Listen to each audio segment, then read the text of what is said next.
In a nice hometown, Mona lives in a unique place that's both a bar and her home with her elder brother. Her parents aren't around. Her brother teases her about her name, Mona, saying she looks more like a Lisa. It's a joke since Mona plus Lisa equals Mona Lisa. Tam, who got kicked out of boarding school and had a bad influence, is on a horse and Mona is on a bike. Tam is curious about Mona's broken motorcycle. Mona, playfully optimistic, says she hopes to get a working one for just $10. Surprisingly, Mona and Tam, despite living in the same village, have never met before because Tam only visits during school holidays. On this specific day, Tam serves a suspension that stretches over several months, causing a temporary parting of their ways. Post-separation, Tam offers an open invitation for Mona to visit her residence, in a gesture of camaraderie. Regrettably, Mona, tethered by some pressing matters, politely declines the gracious offer. Upon returning home, Mona witnesses her sibling disposing of remnants of alcohol from their establishment. Piqued by curiosity, she asks him about discarding all the leftover drinks. The brother says to trust him, but Mona disagrees with his actions, thinking he's going nuts. She commands him to put the place back as it was, highlighting the growing animosity between them.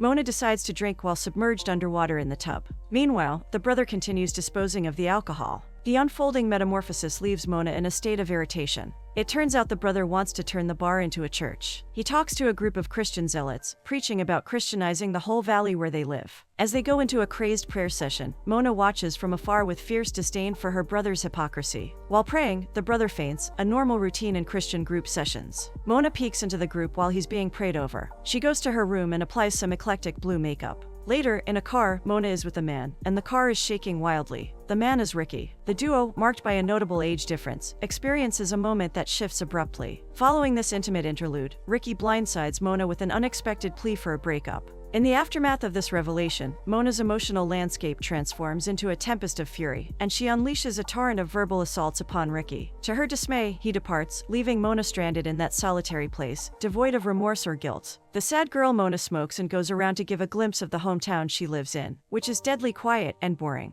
The bird chirps make someone sleep on the spot. The subsequent day finds Mona making her way to Tam's residence, an opulent abode that leaves her astonished by its sheer size and grandiosity. Along the journey, she crosses paths with Tam's father, seeking information about Tam's whereabouts. Reassured by Tam's father that she would find Tam at home, Mona's anticipation grows. Upon reaching Tam's house, Mona can't help but be struck by its imposing dimensions. However, an eerie silence pervades the atmosphere, casting a peculiar ambience. She hears an instrument played like a cello. Undeterred, Mona ventures to Tam's room, where she discovers Tam immersed in a captivating musical performance. Invited by Tam's gesturing, Mona enters the room. Tam, still entranced by the musical cadence, momentarily overlooks Mona's presence. The mesmerizing display of Tam playing the musical instrument leaves Mona enchanted. Concluding her performance, Tam warmly acknowledges Mona, introducing the piece as the Swan. Mona reciprocates by sharing that she, too, resides in a bar named Swan. This revelation piques Tam's interest, setting the stage for a deeper exploration of Mona's life. But Mona says it's not a pub anymore, and it's now a temple. She mentions that her brother is renewed as a born-again Christian. Mona proceeds to open up to Tam, sharing details about her sibling and if he is crazy. Mona says that her brother went to prison due to robbery, burglary, and fighting people, and when he comes out, that's when it happens. He has sought divinity. Tam keeps questioning about Mona's family history. Mona's parents are gone now. Father abandoned them, and the mom is gone due to cancer. Tam abruptly reveals that her sister passed away due to anorexia. Then, trying to hold back tears, she shows a black and white photo of her. The sister seems really pretty, named Sadie. Mona compliments her before Tam takes it back, then asks if she looks like her. Mona says yes. Outside, Tam has a horse with a vast green garden. While hanging out with the white horse, Tam talks about Nietzsche, who says that some people just succeed no matter what happens to them. He compares this to what's happening to his brother. The analogy means that Mona's brother uses God or the notion of it to change or get through life, but God doesn't exist. Tam recommends summer reads to Mona about Nietzsche or Freud, which are heavy topics during summer. They drink wine in the backyard. Tam asks her what she wants in life, and Mona says she wants to become a lawyer, marry a problematic guy, and have babies with mental problems, then just wait until menopause or cancer bites her.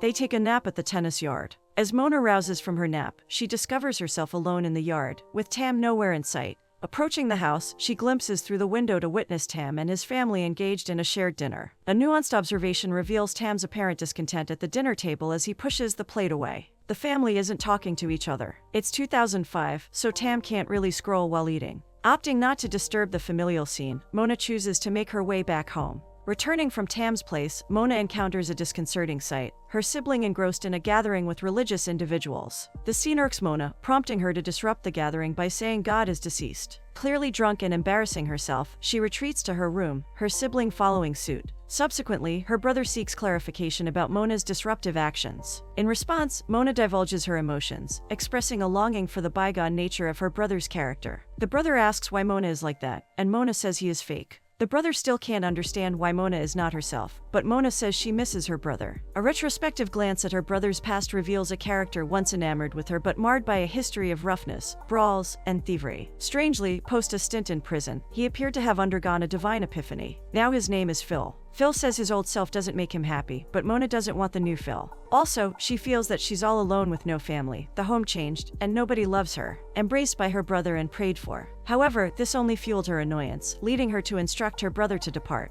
The next day, Phil is wielding tools, seemingly crucifix for the church. Tam arrives at Mona's house using a taxi, and he asks Phil about Mona. Mona is inside the bar cleaning up. Tam inquires about her brother's activities outside. Mona shares the intriguing revelation that her brother is engrossed in crafting a substantial cross, intending to perch it on the nearby hill to ward off evil. Tam laughs it off since he thinks differently about religion. The true purpose of his visit, Tam had a specific surprise in mind to invite Mona. Embarking on the journey by taxi, the eventual destination unfolded as Tam escorted Mona to an affluent residential enclave. Mona finds it funny. There are other things Tam points out, like the Jaguar. Disguised as a locale linked to Tam's father's extramarital affair with his secretary, Tam has previously confronted his father about the unsavory affair. Tam cries, while describing the secretary as just nothing else but a dump, a typical mistress. Witnessing Tam's tumultuous emotions, Mona seizes the gnomes from the locale, hurling them at Tam's father's car window, which is conveniently parked nearby. Their shared laughter echoes while they run away. Following the mentioned escapade, they retrace their steps to Tam's residence. There, Tam and Mona listen to Edith Piaf's song while drinking wine. Tam describes how much she adores Edith Piaf, a wonderful Parisian lady with a tragic life. You know what they say, the more traumatic your life, the more artistic you are. Tam continues to reveal highlights of Edith Piaf's troubled marriage and love life. Tam pulls Mona into dancing while a cigarette hangs from his lips like a real Parisian artiste. Further into the night, upper middle class Tam invites Mona to stay for the night since Tam is all alone. Her mother is off touring, pretending to be an actress in a dodgy company, and her father is busy having an affair. She shows off the rooms in her house and also Sadie's room, which is turned into a shrine because her mom wants to keep it exactly as it is. Tam admits it's pretty creepy in the house, which Mona agrees with, showing her creeped out reaction. Especially just before sleeping, Tam reminds her that she might hear some strange noises, but not to worry because it's an old house, and furniture really tends to creak. They sleep together. The next sunny morning, Tam awakens Mona and brings breakfast to bed. Tam doesn't know what Mona wants, so she scours everything from their pantry, which is a lovely collection of fruits, croissants, jam, and hot milk. Curious about Mona's intentions for the day, Tam inquires about her plans. Mona, in response, divulges her intention to visit the salon and embark on a leisurely dog walk.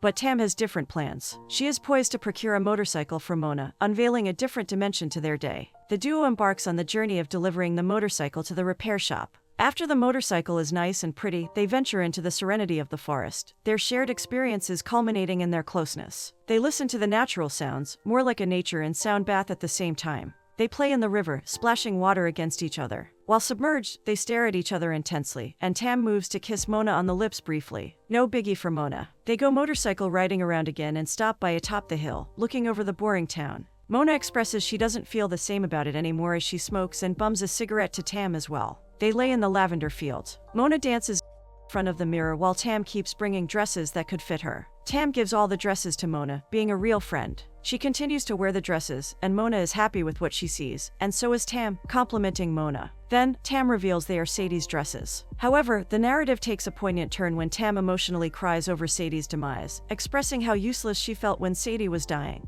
Tam vividly describes what someone with anorexia looks like, with bones sticking out, body changes due to vomiting, yellowing teeth, and the inability to smile. Feeling sorry, Mona plants a kiss on Tam. Later, Phil finishes up assembling the crucifix he has worked on the whole day. In the morning light, Tam continues to play the cello while Mona interprets dances, flailing her hands like a bird. Tam finishes her cello and kisses Mona fervently until their small kisses turn into some explosive intimacy. However, their heated romance is interrupted by a knock on the door, so they abruptly stop. Tam has to get out and check, finding Phil looking for Mona. Mona had told Phil where she was going and Phil goes away. Tam asks about Mona's romantic history, seeking to unravel the chapters preceding their fateful encounter. Mona, ever willing to share the fragments of her past, recounts the tale of Ricky, her former flame, with whom she used to fool around. Mona describes Ricky as a real man with a car and not a boy. Tam urges Mona to reenact the intimate moments between Mona and Ricky and acts out how Ricky plays with Mona intimately. Mona, embodying the role with a blend of nostalgia and playfulness, allows their connection to deepen, playfully reenacting it as a sort of satire or sarcastic insult against Ricky's lovemaking skills. Tam is not impressed, and in her eyes, she feels sad for Mona. As the sun sets and bathes the hill in warm light, Mona and Tam relax in their tiny bikinis, enjoying each other's company. Mona tries to draw Tam while Tam asks about her relationship with Ricky. She tells Tam that Ricky is married but dumped her as he does not want to be bothered. Tam expresses that men like Ricky should be castrated, which she isn't wrong about. Tam suggests teaching Ricky a lesson. They go to the children's park and spy on Ricky. Tam thinks Ricky is fat and disgusting, but Mona thinks he is muscular and manly, and we think that Mona needs a new pair of eyes. So, Mona follows Tam's lead and goes to Ricky's apartment. The wife opens the door for them, and Tam speaks on Mona's behalf, lying that Mona has had an abortion and that Ricky has impregnated Mona after taking advantage of her. Tam continues to insult Ricky and his wife. The wife is angered, but Tam continues to speak down on the wife, and they argue verbally. The two laugh it off as they scoot, leaving a frustrated, scorned wife. They sunbathe again. Their peaceful moment is interrupted by Mona's older sibling, who invites them to a ceremony to install a big cross. Mona feels unsure, but Tam, excited for new experiences, eagerly accepts. Mona, influenced by Tam's enthusiasm, reluctantly joins the unfolding ceremony. They arrive later, seeing Phil and the other devotees carrying the large crucifix up to the hill. Tam and Mona follow them up the hill, while they are waving flags and rejoicing. Tam asks about Phil's love life, but Mona says something insulting. Phil is too religious to get a girlfriend, let alone have a sex life. The crucifix becomes difficult to erect from the ground, so the devotees help each other to erect it slowly, and it successfully stands on the ground. The big crucifix is visibly seen from the hill. During the ritual, with prayers filling the air, Mona and Tam watch quietly. Mona notices a change in Tam's focus. It seems like Tam, once connected with Mona in tranquility, is now trying to connect with her brother. Tam runs after Phil and indulges him in talk about religion, which earlier Tam had some sort of animosity about. Mona feels a pang of jealousy seeing Tam eager to bond with her sibling.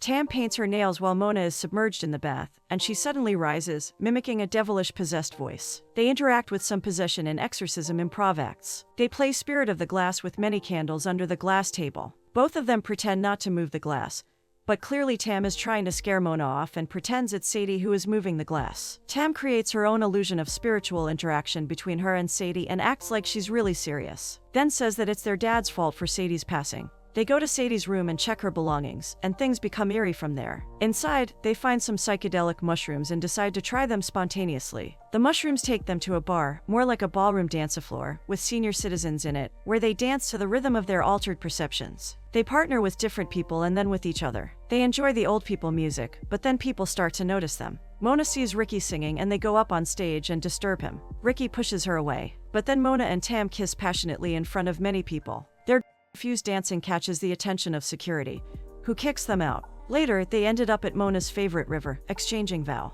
They make a vow that if they ever leave each other, they will take each other's lives, expressing their deep love for one another. With the new day, they return to Tam's place where they play with the globe and tell each other where they will go. But then, there's a knock at the door. Mona's brother shows up, and Mona tells Tam to ignore him. But Tam, seeking fun, goes out to seek spiritual guidance, but invites him in for a playful game, testing the sincerity of his religious front. Tam asks Phil about her spiritual dilemma but is leading Phil on, and Phil answers, saying he is an instrument of God. In their interactions, Tam aims to uncover the truth behind the spiritual act. Mona hears it and slowly descends the stairs. Mona's brother gets caught in Tam's trap, and it seems like Phil takes it seriously, and starts seducing Tam. They almost kiss, but Tam suddenly laughs, revealing Phil as a fraud. Phil gets angry and grabs Tam's throat before leaving. Mona reveals herself, and her brother takes her back home against her will. Phil warns Mona to stay away from Tam, claiming that Tam is crazy and manipulative. Mona, unaware of the truth, swears they are eloping. She gathers her things, but then Phil locks her in her room. Mona pleads with Phil, but he refuses to let her out.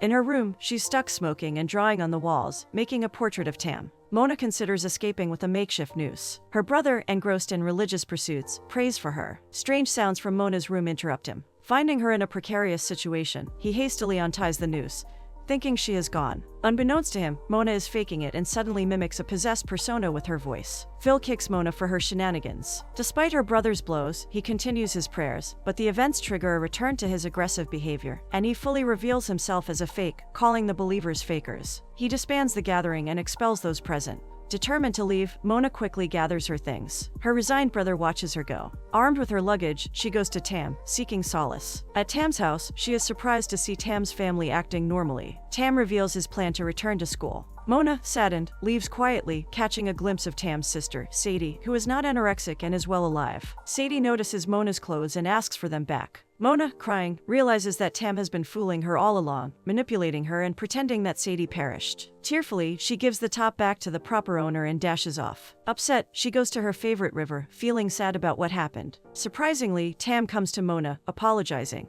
She explains that the ruse about Sadie was just some fun for her and just an art. Tam expresses that she really fancies Mona and doesn't want them to be apart. Mona smiles, seemingly accepting Tam's apology. Out of the blue, Mona and Tam jump into the river together. In the water, they share a deep kiss, but Mona has thoughts of hurting Tam. Eventually, she decides not to, leaving Tam alone in the river.